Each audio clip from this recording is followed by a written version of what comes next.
Hi, this is Alana Kennedy. I'm in School and Community Relations, and this is my presentation over my Chapter 4 interview.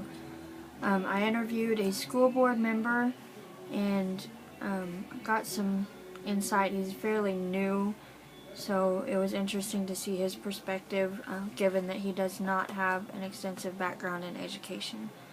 The first question I asked is, how do policies help with your duties as a board member?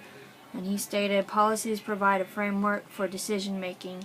These guidelines help us to make decisions on most of the issues that we face regarding our schools. When asked whether our policies were state or locally recommended, he said that our policies come from both state and local recommendations.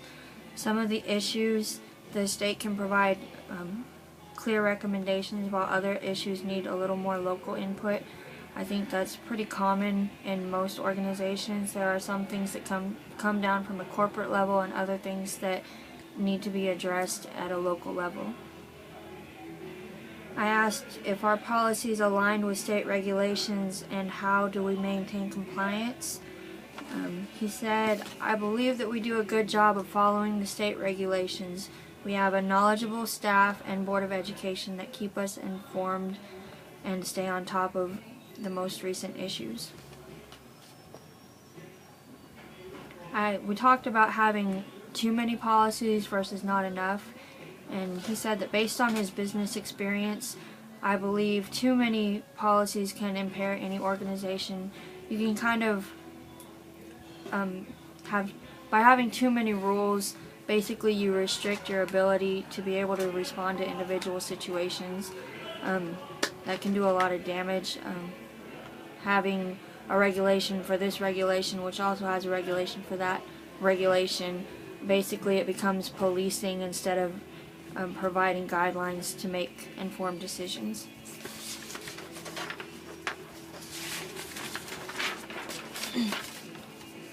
When I asked how often the Board of Education reviews policies, he said that there was an annual formal review.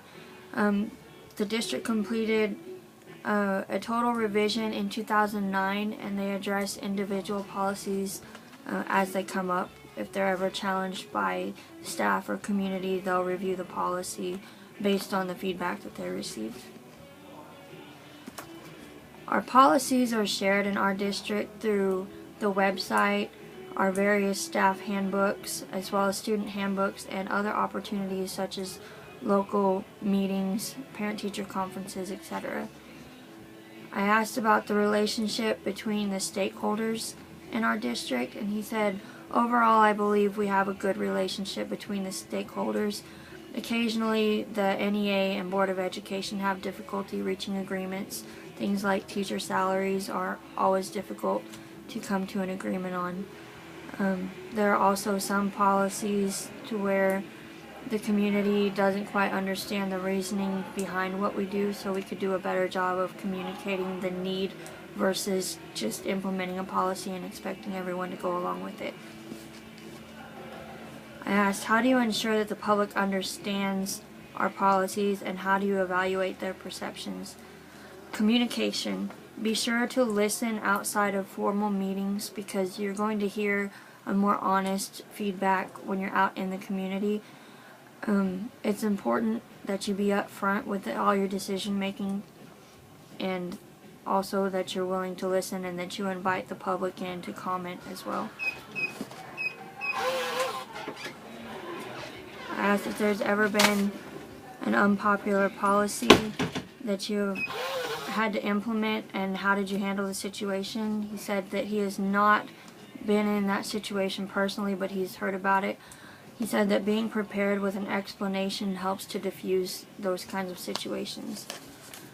The last question I asked was, have you ever had to repeal a policy?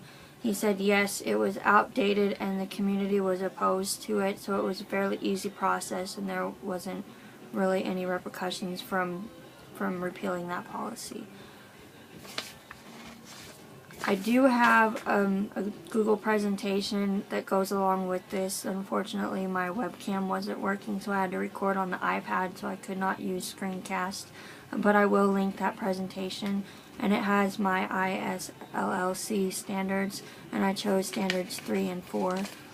The aha moments that I had were that really board members seem to have a different perspective based on their educational experience. If they haven't been an educator, they tend to come at the issues from a more business related point of view, whereas teachers and administrators seem to come in from a more educational point of view.